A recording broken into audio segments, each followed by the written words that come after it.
Suamiku pewaris utama. Bab 119. Bukan siapa-siapa. Benar-benar perbuatan bodoh dan nekat. Hendy bukanlah orang yang bisa diprovokasi dan diremehkan begitu saja. Tunggu saja aksinya, dalam memberantas orang-orang yang mencoba mengganggu perusahaan juga orang-orangnya itu. Hari itu juga, berita pembangkangan Jarod dan anak buahnya, serta penyerangan pada para pengawal adik pemilik Birawa Group tersebut, didengar oleh Hendy, dan itu membuatnya sangat marah sekali. Dengan perhitungan matang, Hendy memerintahkan pada 200 dari 1.200 anak buahnya yang ada di kota S bagian selatan, di bawah komando 4 orang komandan elit, untuk menyerang dan meratakan markas Jarod, manusia tidak tahu balas budi tersebut. Kelompok pengawal itu, dipimpin oleh 4 orang komandan level elit. Salah satunya bertindak sebagai kepala komandan, yang membawahi 3 komandan yang ada.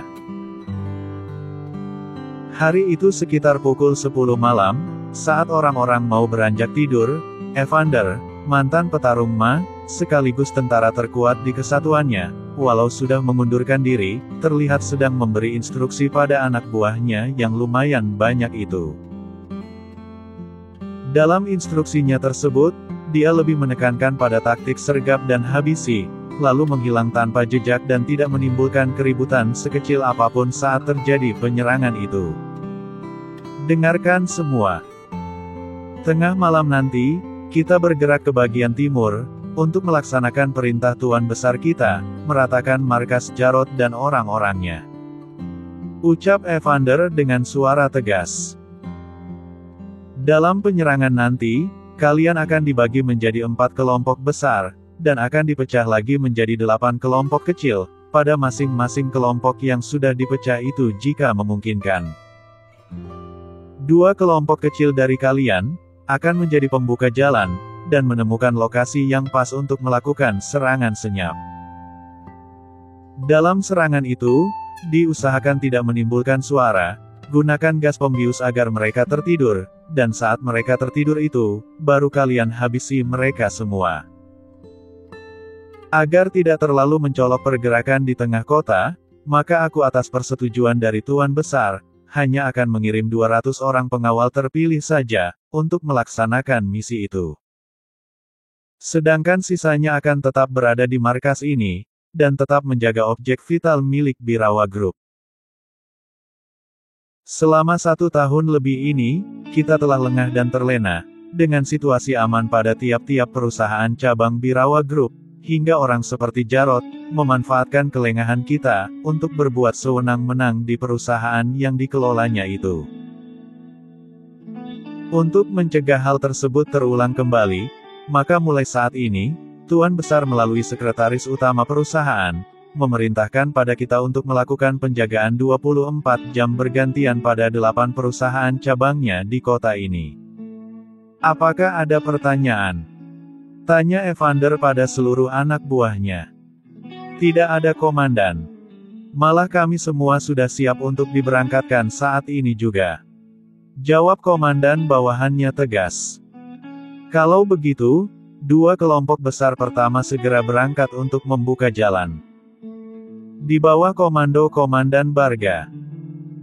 10 menit kemudian, 2 kelompok lain juga berangkat, untuk memperkuat pasukan, sekaligus untuk melemparkan gas pembius di markas mereka, dikomandoi oleh Komandan Jarvis. 10 menit setelah kelompok besar kedua berangkat, baru kelompok ketiga dan keempat, yang bertindak sebagai eksekutor berangkat ke sana. Kelompok terakhir akan aku pimpin langsung. Sedangkan Komandan Lais dan Lamon, tetap menjaga markas ini, juga memberi instruksi jika diperlukan. Ucap Evander panjang lebar. Karena semua instruksi sudah aku sampaikan, maka kelompok pertama boleh berangkat. Perintahnya kemudian. 3,5 jam kemudian. 200 orang pengawal Birawa Group, telah seluruhnya berada di sekitar markas gangster Jarod, dan telah menjalankan misi pembersihan dengan sukses dan lancar. Taktik yang mereka gunakan, memang benar-benar jitu dan tidak menimbulkan kegaduhan. Dari 650 orang anggota gangster yang masih tersisa, 525 orang telah tewas seluruhnya, sedangkan yang 25 orang berhasil selamat, karena saat kejadian, mereka sedang tidak berada di tempat. Setelah berhasil menghabisi kelompok besutan Jarod itu, seluruh anak buah Evander bergegas meninggalkan tempat kejadian dengan cara bergerak tidak serentak dan berlainan arah, agar tidak menimbulkan kecurigaan serta mencolok. Cara yang mereka gunakan memang telah berhasil, tapi 1 jam setelah kelompok pertama sampai, sempat terjadi ketegangan antara mereka. Hal itu terjadi karena salah seorang dari kelompok pimpinan Barga tanpa sengaja telah menyenggol kaleng bekas yang memang ada di sekitar markas itu. Kejadian tersebut tentu saja menimbulkan suara bising dan kecurigaan pada tim penjaga kelompok Jarod. "Siapa di sana?" ucap seorang penjaga pada orang yang telah menabrak kaleng-kaleng itu. Kemudian mengajak 2 temannya untuk memeriksa keadaan, tapi jelep, jelep, jelep. Tanpa bersuara, 3 orang tim pembuka telah berhasil menghabisi nyawa ketiga para penjaga markas itu, dan saat itu juga keadaan menjadi hening kembali. "Kenapa teman-teman kita tidak kembali? Jangan-jangan mereka minum-minum lagi tanpa mengajak kita," ucap seorang penjaga pada 6 temannya yang lain. "Kalau kau penasaran, lebih baik periksa sana. Apakah benar apa yang kau katakan itu?" jawab kawannya ketus. "Kau saja yang periksa. Aku sedang malas untuk bangun, karena cuaca malam ini sangat dingin," jawab orang tersebut juga ketus. "Enak saja. Dari tadi kami lihat, kau terus bermalas-malasan ketika sedang berjaga," sanggah temannya marah. "Jangan kau urusi keadaanku. Kalian saja yang kesana dan periksa apa yang telah terjadi pada ketiga teman kita itu," sambutnya kesal, kemudian merebahkan diri kembali di tempat tidur dalam pos penjagaan tersebut. "Ayo kita susul teman kita dan periksa keadaan, kalau komandan tahu tentang ini maka kita akan dihabisi," ucap salah satu di antara mereka. Dengan langkah hati-hati dan tidak percaya diri, 6 orang penjaga segera melakukan tugasnya, memeriksa keadaan sekitar markas itu. Tapi secara tiba-tiba, mereka disergap oleh belasan orang yang tidak dikenal, karena semuanya memakai penutup kepala dan wajah. Syat! Dengan sekali kibas, 6 buah belati melayang ke arah leher-leher 6 orang itu, dan dalam sekejap telah membuat tubuh mereka ambruk, karena lehernya tertembus belati cukup dalam. Tanpa sempat berteriak atau menjerit, nyawa mereka langsung terlepas dari badan. Kembali keadaan hening di tempat itu, tidak ada pergerakan atau suara yang terdengar. Masih ada 1 yang tersisa di pos penjagaan tersebut. "Cepat habisi dan jangan menimbulkan suara bising," perintah Barga pada anak buahnya. "Baik," jawab mereka serempak, kemudian bergerak dengan langkah pelan dan mendekati pos itu. Di dalam pos penjagaan tersebut, mereka mendapati seorang anak buah Jarod sedang tertidur pulas di atas dipan, dan langsung disergap. "Jangan berteriak kalau kau masih ingin hidup," ucap seorang pengawal dengan suara cepat, sambil menempelkan belati di leher penjaga itu. "Siapa kalian? Dan kenapa membuat keributan di markas ini?" tanya penjaga itu marah. "Plak! Sudah aku bilang jangan berteriak. Apa kau sudah bosan hidup?" ancamnya dengan suara ditekan. "Apa yang kalian inginkan?" respon pengawal itu ketakutan. "Di mana bosmu?" tanya pengawal itu. "Dia sedang tidak di tempat." "Di mana?" "Aku tidak tahu." "Jelep! Ark! Jangan berisik. Itu baru telapak tangan. Kalau kau tetap membandel, maka jantungmu yang akan aku tusuk. Katakan dengan jelas di mana si Jarod itu. Apakah dia sedang berada di rumahnya?" "Tidak. Tidak. Bos Jarod sedang berada di rumah bordil tak jauh dari sini, bersama dengan 25 orang teman-teman kami yang lain. Di mana lokasinya? Jalan ke, di sebuah hotel bintang 2 dekat dengan penjualan spare part kendaraan roda 2 dan 4. Ternyata di tempat busuk itu. Oh ya, karena kau telah berbaik hati dengan kami malam ini, maka aku akan memberikanmu hadiah kecil. Ucapnya sambil menyeringai, dan jelep, jelep, ark. Tak sempat berteriak atau meminta tolong, penjaga itu langsung mati, dengan pandangan matanya melotot ke arah penusuk leher dan dadanya itu. Tak lama kemudian, setelah lokasi itu bersih dari para penjaga, kelompok kedua pun datang, dan langsung bergerak mendekati markas tersebut, dan masuk ke dalamnya dengan langkah hati-hati, serta melemparkan puluhan benda ke dalamnya. Tanpa menimbulkan keributan, seluruh penghuni gedung besar itu semakin tertidur dengan pulas. Setelah itu mereka pergi menjauh, dan tidak ikut campur tangan lagi dalam urusan menghabisi lawan. Jam pada saat itu sudah menunjukkan pukul 1.30 dini hari. Kelompok ketiga dan keempat yang bertindak sebagai eksekutor, telah datang ke lokasi tersebut, dan langsung memasukinya, dengan menggunakan alat anti-asap dan obat bius di mulutnya. Jelep, jelep, jelep. Bunyi benda ditusuk dengan senjata tajam jelas terdengar di dalam gedung yang disulap menjadi markas itu.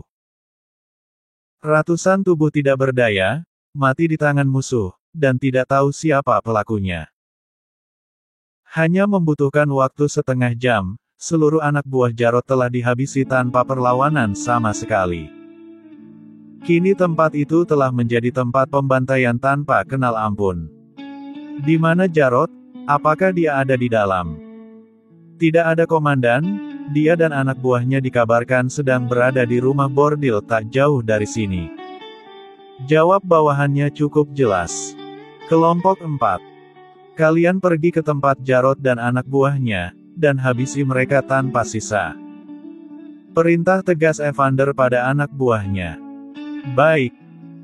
Jawab 25 orang pengawal tersebut serempak, kemudian menaiki mobil-mobil mereka dan langsung pergi ke jalan ke tempat rumah bordir itu berada.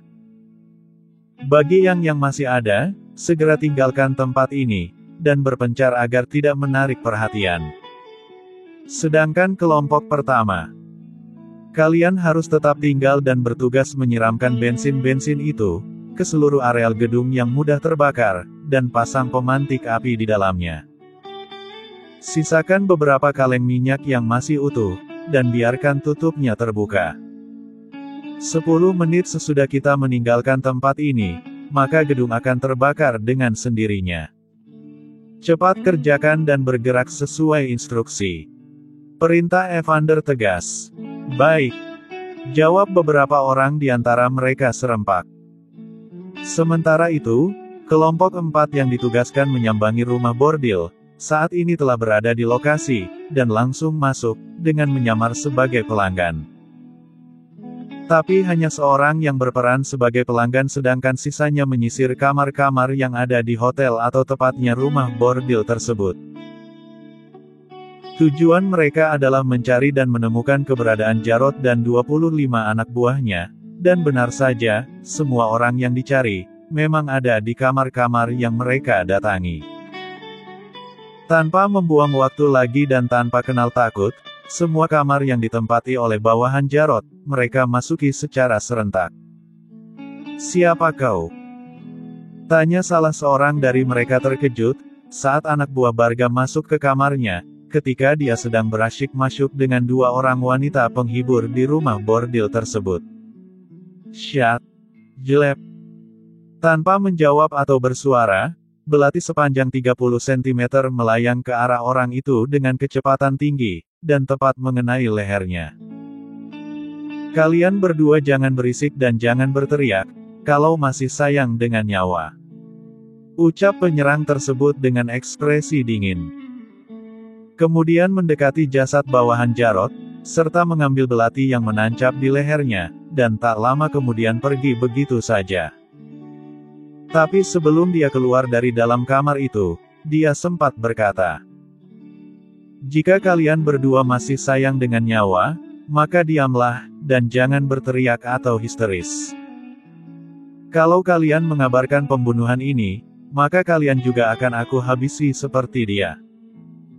Jadi jangan buka mulut atau melaporkan masalah ini pada siapapun, jika tidak, maka malam ini juga kalian berdua akan mati." Ancam pengawal itu serius. Baik. Kami tidak akan mengatakannya, jawab dua orang wanita tersebut ketakutan. Bagus. Anak baik.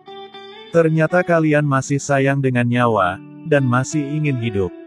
Respon pembunuh itu dingin.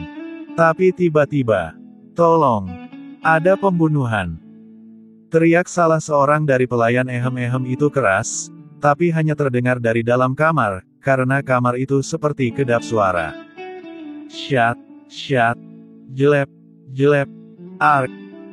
Teriak mereka bersamaan, ketika mulut dan dadanya tertembus belati tajam, dan saat itu juga, mereka mati. Dasar sialan. Sudah dikasih hidup masih ingin mau mati. Dasar bodoh. Ucap pengawal itu kesal, lalu mendekati keduanya, dan mencabut belati-belati tersebut dengan paksa. Memandang sejenak, kemudian menempelkan belati-belati tersebut pada mereka dan membersihkannya, kemudian bergegas keluar dari kamar tersebut tanpa beban, dan seperti tidak pernah terjadi apa-apa. Sementara di kamar-kamar bagian lain, teman-teman pengawal itu juga telah berhasil menghabisi 24 anak buah Jarod tanpa perlawanan. Saat itu terjadi, mereka ada yang sedang tertidur karena kelelahan, ada pula yang sedang mendayung dalam gelora ehem-ehem, sama seperti di kamar-kamar lain, walau saat itu sudah dini hari. Maka dengan mudah, mereka semuanya berhasil dihabisi, tanpa sempat melakukan perlawanan. Kini tinggal satu kamar lagi yang belum mereka datangi, yaitu kamar Jarod. Kali ini giliran Komandan Barga yang harus melakukan eksekusi padanya. Tapi saat Barga memasuki kamar tersebut, dia menjadi shock dan terkejut, karena di depan matanya, terpampang pemandangan yang sangat indah, di mana 4 orang wanita cantik tanpa busana, tengah mengerubuti seorang pria yang juga sedang tidak berbusana. Kedatangan Barga yang tiba-tiba itu, tentu saja mengagetkan mereka berlima, dan sontak saja aktivitas mereka terhenti begitu saja. Karena merasa terganggu kesenangannya, Jarod pun segera berkata, "Siapa kau? Dan kenapa berani masuk ke dalam kamarku tanpa izin?" Teriaknya marah. "Shoot!" Reaksi Barga cepat, sambil menempelkan jari telunjuknya di antara dua bibirnya, lalu menjawab, "Ada pesta enak begini, kenapa kau tidak mengajakku Jarod?" Ucap Barga sambil bercanda. "Siapa kau? Kenapa kau tahu namaku? Apakah sebelumnya kita pernah bertemu?" Tanya Jarod keheranan. "Kau sudah kenal denganku manusia busuk. Tapi kau berpura-pura tidak kenal. Dasar laki-laki ehem-ehem." "Hahaha," jawab Barga sambil tertawa pelan.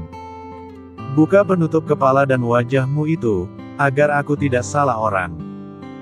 Perintah Jarod pada Barga. "Memangnya kau siapa berani memerintahku? Apakah kau tuan besar?" Tanya Barga mencoba memancing emosi lawannya. "Aku Jarod, manajer kepala di perusahaan Birawa Group di kota ini. Apakah kau tidak takut jika harus berurusan dengan orang-orangnya? Benarkah? Kalau begitu aku menjadi sangat takut sekali. Tapi sayangnya, aku orang yang tidak mudah untuk ditipu. Kau bukanlah manajer Birawa Group lagi, karena pagi tadi sudah dipecat oleh sekretaris utamanya. Jadi kau sekarang bukanlah siapa-siapa lagi bagi perusahaan. Bahkan kau sekarang telah ditetapkan sebagai buronan besar dan berbahaya bagi perusahaan itu. Jadi aku datang ke sini karena telah mendengar kabar itu, dan ingin menanam jasa pada perusahaan tersebut. Siapa tahu akan mendapat hadiah besar dari pimpinannya." Jawab Barga enteng. Jika kau membunuhku, maka anak buahku akan membalas dendam dan akan menghabisimu. Ucap Jarod mengancam. Benarkah? Kalau begitu aku tidak jadi membunuhmu, tapi cukup memotong senjata yang kau banggakan itu. Jawab Barga serius. Jangan berani macam-macam. Responnya ketakutan. Nona-nona manis. Sebaiknya kalian kenakan pakaian, dan keluar dari tempat ini, kalau tidak mau melihat senjata yang telah kalian pakai itu, terpotong dari tubuh orang itu. Jadi cepatlah keluar dan jangan berisik. Perintahnya pada 4 orang wanita itu dengan ekspresi dingin. Tanpa diperintah 2 kali lagi, keempat wanita tersebut pun segera mengenakan pakaiannya kembali, dan segera berhamburan keluar untuk menyelamatkan diri. Tapi di depan pintu mereka disergap oleh anak buah Barga, sama seperti wanita penghibur lainnya, untuk dihabisi juga, karena jika wanita-wanita itu dibiarkan hidup, mungkin saja perbuatan mereka akan ketahuan. Maka tanpa belas kasihan lagi, seluruh wanita penghibur yang sudah melihat perbuatan mereka, dihabisi di sebuah ruang. Tak lama sesudah itu, jasad-jasad anak buah Jarod dikumpulkan di ruangan itu juga, seperti sedang melaksanakan pesta ehem-ehem. Keadaan acak dan kacau di rumah bordil tersebut tidak diketahui oleh siapapun karena 25 orang pengawal itu melakukannya dengan rapi dan terencana, hingga tidak menimbulkan suara bising. Lagi pula saat itu orang-orang sekitar sudah pada tidur, dan tidak mendengar keributan kecil yang terjadi dalam rumah bordil tersebut. Makanya dengan leluasa, anak buah Barga yang tidak kenal ampun itu melakukan pembersihan dengan baik, termasuk juga Barga sendiri. Sekarang pelayanmu sudah pergi walau masih tanggung. Kini giliran kau melayani pisau kecilku ini, agar dia juga terpuaskan. Bagaimana? Tanya Jarod sinis sambil menyeringai bengis. Jangan berani macam-macam, kalau tidak mau susah. Jawabnya mengancam.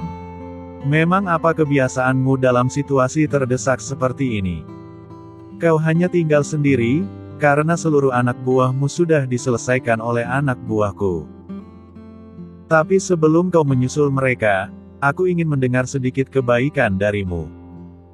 Katakan dengan terus terang. Selain kau, siapa-siapa lagi anggotamu yang masih ada di perusahaan itu? Tanya Barga dengan aura mengintimidasi. Jangan harap. Jawab Jarod tidak kenal takut. Oh hebat juga. Crash. Ark. Teriak tertahan Jarod kesakitan. Itu baru 5 jari, belum matamu yang akan aku congkel, termasuk memotong senjatamu yang selalu kau berikan pada wanita lain selain istrimu itu. Reaksi Barga geram. Lakukan kalau kau memang berani. Jawab Jarod nekat. Syat. Jelep. Ark. Teriak Jarod kesakitan kala mata sebelah kirinya ditembus oleh belati pendek, yang dilemparkan oleh Barga, dan tepat mengenainya. Iblis. Kau benar-benar iblis. Teriaknya keras sambil menahan marah dan mencabut belati pendek yang menancap di mata kirinya itu. Sampai mati pun aku tidak akan memberitahumu siapa-siapa saja anggotaku yang masih tersisa di perusahaan itu. Untuk kau tahu saja, kemungkinan saat ini perusahaan yang selalu dibangga-banggakan oleh Hendy itu sudah terbakar habis. Anak buahku sudah aku perintahkan. Jika terjadi sesuatu pada kami, maka mereka harus membalas dendam, dengan cara membakar perusahaan.